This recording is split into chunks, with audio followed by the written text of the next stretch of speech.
여러분, 청년의 날이 있는 것 아시지요? 2020년 청년 기본법을 제정하면서 매년 9월 세 번째 토요일을 청년의 날로 정하여 법정 기념일이 되었어요. 올해 9월 세 번째 토요일은 9월 18일입니다. 오는 토요일이 청년의 날이에요. 청년의 시기는 인생의 운명을 결정짓는 아주 중요한 시기예요. 청년의 때를 하루로 비유하면 해가 떠오르는 아침이고, 꽃으로 비유하면 이 봉오리 진, 활짝 피기 전에 봉오리 진 그런 상태이고, 1년 4계절로 비유하게 되어지면 봄철입니다. 봄철에는 씨앗을 뿌리는 시기 있지요. 갈라디아서 6장 7절에 스스로 속이지 말라, 하나님은 업신여김을 받지 아니하나니 사람이 무엇으로 심든지 그대로 거두리라 하고 말씀하셨어요. 청년의 때는 씨를 뿌리는 때이지 거두는 때가 아니에요. 그러므로 청년의 때에 열심히 씨를 뿌리지 아니하면 나중에 거둘 것이 없다는 거예요. 시편 110편 3절은 청년에 대해서 이렇게 말씀하고 있습니다. 우리 함께 읽어요. 시작. 주의 권능의 날에 주의 백성이 거룩한 옷을 입고 즐거이 헌신하니 새벽 이슬 같은 주의 청년들이 주께 나오는도다. 새벽 이슬 같은 주의 청년들이라고 표현을 하고 있어요. 여러분, 새벽 이슬은요, 넘치는 생기와 새로운 희망과 그리고 신선함을 상징하는 것이에요. 전날에 대낮에 뜨겁게 내려쬐이는 햇빛을 받아가지고 막 다 시들해버린 그런 풀잎도 새벽 아침 이슬이 내리게 되어지면 다시 생기를 되찾는 것이지요. 이른 아침 나뭇잎과 그리고 풀잎들에 맺힌 새벽 이슬을 보게 되어지면 우리 마음도 새로워지게 되어지고 활력을 얻게 되어지는 것처럼 젊은이들은 사람들이 볼 때 그런 느낌을 갖게 해야 하는 것이에요. 그러면 청년의 시기는 언제일까요? 국제연합 유엔에서 2015년에 인류의 새로운 연령 기준을 설정해서 발표를 했어요. 여러분들은 어디에 속하는지 살펴보세요. 5단계로 연령을 구분을 했어요. 자, 첫째, 미성년 0세에서부터 17세 미성년. 그리고 청년은 놀라지 마세요. 18세에서부터 65세. 그리고 중년은 66세부터 79세. 노년은 80세에서 99세. 그리고 100세 이상은 장수 노인. 이렇게 5단계로 구분을 했어요. 이 기준으로 보면 저는 아직 청년입니다. 아직도 5년이나 남았어요. 청년. 자, 신체적 자립도가 떨어지는 연령이 있어요. 75세 때부터 신체적인 자립도가 떨어진대요. 그래서 유럽이나 일본에서는요, 고령자의 기준을 75세로 잡고 있어요. 노화 연구자들은요, 60세에서 75세가 인생에서 가장 빛나는 골든 에이지, 황금기다. 이렇게 말을 했어요. 이 황금기에 큰 업적을 남긴 사람들은 한두 명이 아닙니다. 62세에 지동설을 확립한 코페르니쿠스, 68세에 대성당을 조각한 오기스트 로댕, 71세에 패션계를 평정한 코코 샤넬, 62세에 광견병 백신을 발견한 루이 파스테르 등 일일이 열거하기가 힘들 정도입니다. 올해 102세이신 김형석 연세대 명예교수님도 이렇게 말했어요. 자기 인생의 황금기는 60에서 70이었다. 60세에서 70세까지 인생의 황금기였다라고 말했습니다. 여기 계신 여러분들은 모두가 다 청년이지요. 그러므로 오늘 말씀을 들으실 때 내게 주시는 하나님의 말씀으로 받으십시오. 8월 12일을 청소년의 날, 그래서 우리 청소년 축복 예배를 드렸어요. 오늘은 우리 청년의 날을 기념하면서 청년 축복 예배를 드리게 되었습니다. 우리 청년들 마음껏 축복해 주었으면 좋겠어요. 요즘 청년들은 어느 때보다도 힘든 시기를 경험하고 있어요. 가장 청년들에게 필요한 것은 희망이에요. 희망. 지금보다 나중이 훨씬 좋을 것이라고 하는 희망이 있어야 돼요. 희망이 어려움을 극복하게 하는 힘이 되어지기 때문이에요. 그런데 오늘 그 희망의 말씀을 우리에게 주고 있습니다. 본문 7절 말씀 함께 읽어요. 시작. 내 시작은 미약하였으나 내 나중은 심히 장대하리라. 그래서 성경적인 축복은요, 점점 좋아지는 거예요. 이게 기독교적인 축복이에요.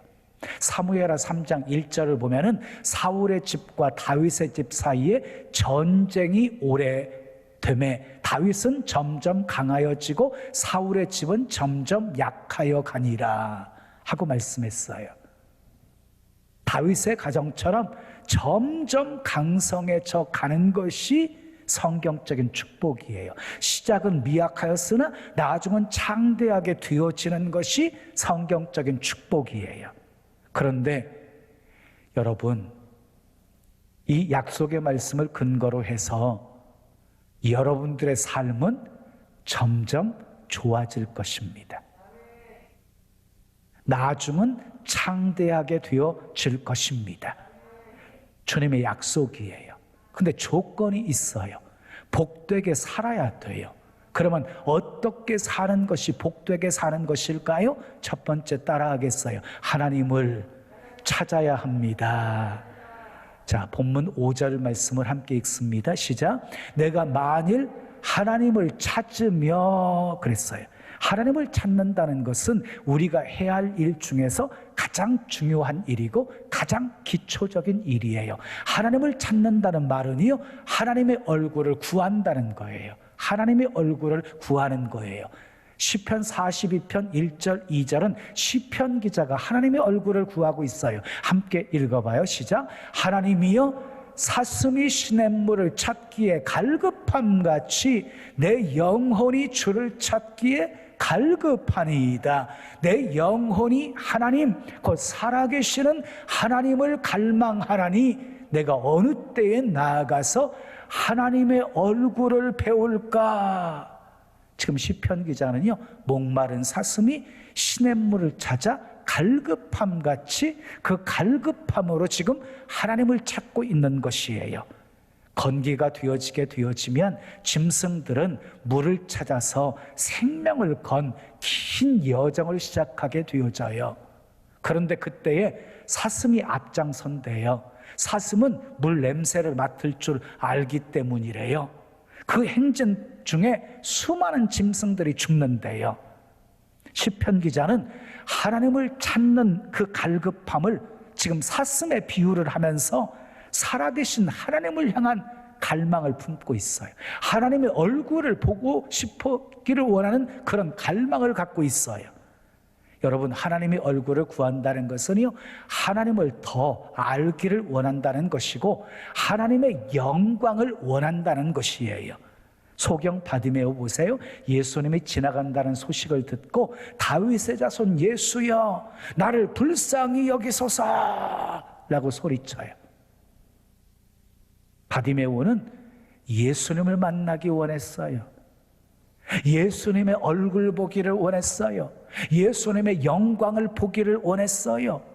예수님이 만나주십니다. 고쳐주십니다. 눈을 떠서 보게 하십니다. 길에서 예수님을 따르게 되어져요. 예레미야 29장 13절에 너희가 전심으로 나를 찾고 찾으면 나를 만나리라 하고 말씀하셨어요. 전심으로 하나님을 찾고 찾는 사람은 실패하는 것처럼 보여도 결국은 성공하게 돼 있어요. 그런데 하나님을 멀리하는 사람은요, 잘 되는 것 같아도 결국은 실패하게 돼 있어요. 그러므로 우리는 청년의 때에 하나님을 찾아야 합니다. 아멘. 또한 하나님을 찾는다는 것은요, 하나님께 돌아오는 것을 의미하는 거예요. 이사야 55장 7절을 보면 악인은 그의 길을, 불의한 자는 그의 생각을 버리고 여호와께로 돌아오라. 그리하면 그가 긍휼히 여기시리라. 우리 하나님께로 돌아오라. 그가 너그럽게 용서하시리라 하고 말씀하셨어요. 하나님께 돌아오면 하나님이 긍휼을 베풀어 주십니다. 용서해 주십니다. 또한 하나님을 찾는다는 것은요, 하나님을 기억한다는 거예요. 하나님을 기억한다. 전도서 12장 1절을 보면 너는 청년의 때에 너의 창조자를 기억하라. 너의 창조자를 기억하라라고 말씀하셨어요. 노인들을 향해서 이 죽을 날이 얼마 남지 않았으니까 창조자를 기억하세요. 이 경고의 메시지로 주시는 것이 아니라 청년의 때에 창조자 하나님을 기억하라고 강력하게 권고하고 있는 거예요. 여러분, 청년의 때에 창조자를 기억하시면서 하나님을 찾고 또 찾으시기를 예수님의 이름으로 축원합니다. 두 번째, 따라하겠어요? 기도해야 합니다. 본문 5절 이어지는 말씀 함께 읽어요. 시작. 전능하신 이에게 간구하고 그랬어요. 여기서 간구하다는 말은 무슨 말이에요? 간절히 기도하다는 것을 의미하는 거예요. 누구에게 기도하는 거예요? 전능하신 이. 여러분, 하나님은 전능하신 분이십니다. 모든 것을 다 하실 수 있는 분이십니다. 그러므로 하나님의 능력을 제한하지 마십시오. 사람은 할 수 없어도 하나님은 다 하실 수 있는 분이십니다. 믿으시면 그게 아멘. 그런데 우리에게는 한계가 있어요. 우리가 할 수 있는 것보다도 우리가 할 수 없는 것들이 훨씬 더 많아요. 그래서 전능하신 하나님의 도움이 필요한 거예요. 근데 여러분 아십니까? 하나님은요, 자기에게 도움을 구하는 사람을 도와주신다는 거예요. 예레미야 29장 12절 13절 말씀에 너희가 내게 부르짖으며 내게 와서 기도하면 내가 너희들의 기도를 들을 것이요 너희가 온 마음으로 나를 구하면 나를 찾을 것이요 나를 만나리라 하고 말씀했어요. 여러분, 창대하게 되어지는 것은요, 하나님의 도우심이 없이는 불가능한 거예요. 사랑하는 여러분, 부르짖어 기도하십시오. 하나님이 여러분들의 기도 들으십니다. 그러므로 기도는요, 나중에 대한 기대를 갖게 하는 도구예요. 나중에 대한 기대를 갖게 하는 것, 그게 기도예요. 기도의 단을 쌓는 사람은 나중에 축복의 단을 쌓게 되어지는 것이에요. 예수님의 제자들이 귀신 들린 아들을 데리고 온 그 아버지의 간청을 듣고 귀신을 쫓아내려고 하는데 귀신이 나가지를 않았어요. 예수님이 변화산에서 내려오셨을 때 어찌하여 우리는 귀신을 쫓아내지 못하였나이까? 라고 질문하자 예수님께서 이렇게 대답하십니다. 기도 외에는 이런 종류가 나갈 수 없느니라. 이게 무슨 말이에요? 기도 없이 하나님의 역사는 일어날 수 없다는 말씀이에요. 여러분 기억하십시오. 기도하지 않으면 여러분들의 나중은 별로 기대할 것 없습니다.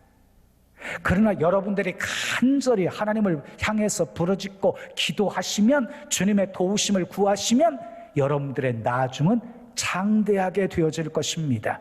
아멘. 예수님께서 말씀하셨어요. 구하라 그리하면 너희에게 주실 것이요, 찾으라 그리하면 찾아낼 것이요, 문을 두드리라 그리하면 너희에게 열릴 것이니 구하는 이마다 받을 것이요, 찾는 이가 찾아낼 것이요, 문을 두드리는 이에게는 열릴 것이니라 라고 말씀하셨어요. 주시는 분은 하나님이세요. 주실 때는 무조건적인 은혜로 주시는 거예요. 그런데 어떤 사람에게 주신대요? 기도하는 사람에게 주신대요.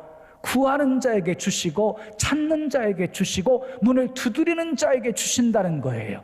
아브라함의 기도는 믿음의 조상이 되게 했고, 모세의 기도는 어려움 속에 있는 이스라엘 민족을 구원했고, 자, 여호수아의 기도는 태양을 멈추게 해서 전쟁에서 승리하게 하였고, 솔로몬의 기도는 지혜의 왕이 되게 만들었고, 다니엘의 기도는 사자굴에 던져 넣어졌으나 몸 하나 상하지 않게 해주었고, 바울의 기도는 로마 제국을 예수님 앞에 무릎 꿇게 만들었습니다. 마틴 루터, 존 낙스, 웨슬레, 그리고 조지 물러도 기도의 사람이었습니다. 위대한 정치가 조지 워싱턴, 에이브라함 링컨, 아이젠하워 모두 기도의 사람이었습니다. 사랑하는 여러분, 나중이 창대하기를 원하십니까? 나중이 창대하기를 원하십니까? 더욱 기도하십시오. 힘써 기도하십시오. 주님과 의논하십시오. 주님의 인도하심에 순종하십시오. 그래서 하나님의 선하심 많이 많이 체험하며 사시기를 예수님의 이름으로 축원합니다. 세 번째, 따라해요. 깨끗해야 합니다. 본문 6절 말씀 함께 읽습니다. 시작. 또 청결하고 정직하면 반드시 너를 돌보시고 내 의로운 처소를 평안하게 하실 것이다 그랬어요. 앞에 두 가지 뭐였어요? 하나님을 찾고 전능하신 이에게 기도하고, 그리고 세 번째, 청결하고 정직하면 하나님이 뭘 주신다는 거예요? 반드시 너를 돌보신대요. 반드시 돌보신대요. 그리고 내 의로운 처소를 평안하게 하신대요. 여러분들의 가정에 평안이 임하게 하신대요. 그리고 시작은 미약하였으나 나중은 장대하게 하신다 약속이에요. 그러니까 세 번째 비결이 무엇이냐면 청결하고 정직하면 그랬어요. 이 말이 무슨 말이에요? 흠이 없고 진실하면, 더 쉬운 말로 말해서 깨끗하면 하나님이 돌보시고 평안도 주시고 나중은 창대하게 하신다 이 말씀이에요.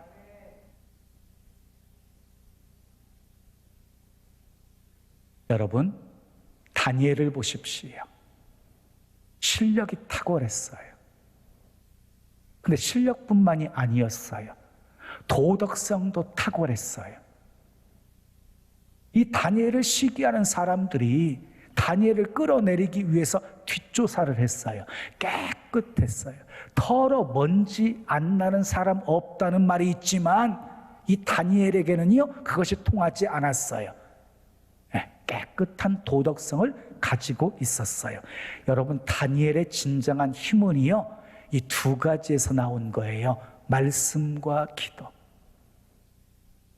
말씀에 비추어서 자기를 더럽히지 않겠다고 뜻을 세웠던 다니엘과 세 친구였지요. 그리고 끝까지 말씀대로 지키고 순종하는 삶을 살기 위해서 매일같이 하루에 3번씩 주님께 엎드려서 기도했습니다. 사랑하는 여러분, 다니엘처럼 말씀 붙드십시오. 아멘. 기도하십시오. 그래서 확실한 실력과 도덕성까지 갖추시기를 예수님의 이름으로 축원합니다. 하나님은 거룩하신 분입니다.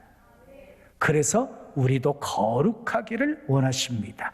레위기 11장 45절에 내가 거룩하니 너희도 거룩할지어다 라고 말씀했습니다. 거룩이 능력입니다. 근데 거룩이라는 말은요, 순수하고 구별되고 깨끗한 것을 의미하는 것입니다. 성령은 거룩한 영이기 때문에 깨끗한 심령에서 역사하십니다.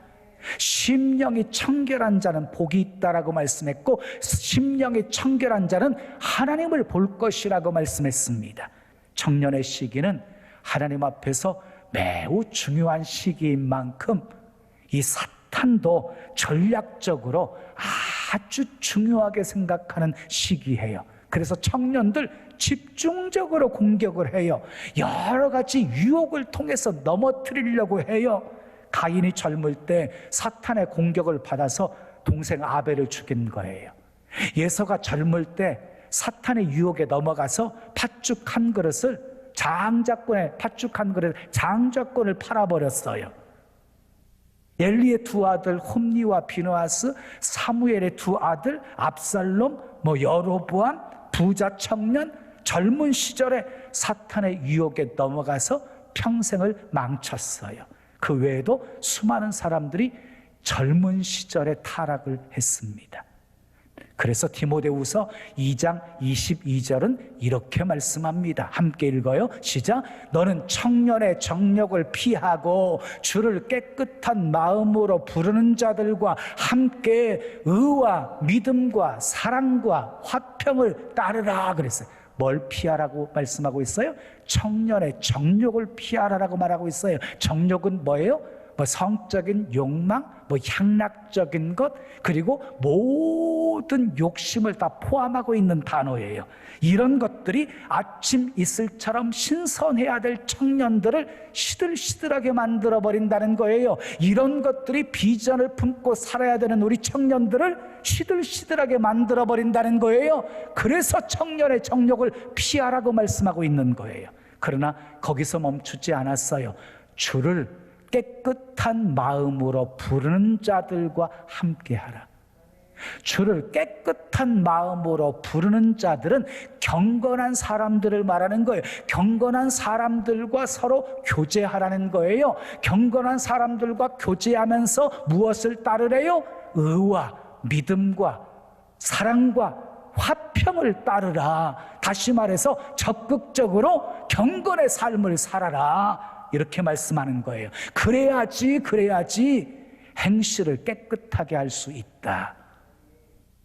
승리할 수 있다. 그리고 여러분, 말씀으로 무장하셔야 돼요.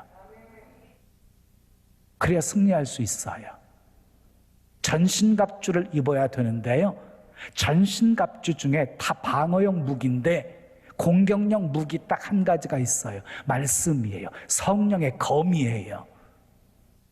그래서 시편 119편 9절은 이렇게 말씀합니다. 청년이 무엇으로 그의 행실을 깨끗하게 하리까? 주의 말씀만 지킬 따름이니이다 그랬어요. 청년이 거룩한 삶을 유지할 수 있는 비결은요, 말씀을 지켜야지만이 그렇게 되어질 수 있다는 것이에요. 그러므로 청년 시절에 특별히 힘써야 할 것이 있는데 말씀 섭취입니다. 말씀을 자주 먹어야 됩니다. 아멘. 그리고 성경 암송, 말씀을 암송해야 됩니다. 결정적인 어려운 순간에 말씀이 떠오르면 승리하게 되어지기 때문입니다. 사탄이 건드리면 말씀이 튀어나오게 사셔야 합니다. 사람은 되게 청년 때에 정해놓은 방향대로 인생을 살아가요. 그래서 청년 시절이 중요한 거예요. 청년 때 정해놓은 방향대로 인생을 살아가요. 작은 물줄기는요, 나중에 언제든지 방향을 바꿀 수 있어요. 쉽게 바꿀 수가 있어요. 그러나 이미 거대한 강을 이루고 있는 물줄기는 그 방향을 바꾸는 것 결코 쉽지가 않아요. 그러므로 모든 유혹으로부터 승리하는 거룩한 습관을 청년 때에 다 형성해야 하는 것입니다. 하나님을 찾으십시오. 기도하십시오. 깨끗하십시오. 그래서 시작은 미약하였으나 나중은 심히 장대하게 하시는 복이 여러분의 삶에 가득하기를 예수님의 이름으로 축원합니다. 지금은 미디어 선교를 위한 헌금 시간입니다. 이 예배를 통해 삶 가운데 은혜와 회복이 충만하시기를 간절히 기도합니다.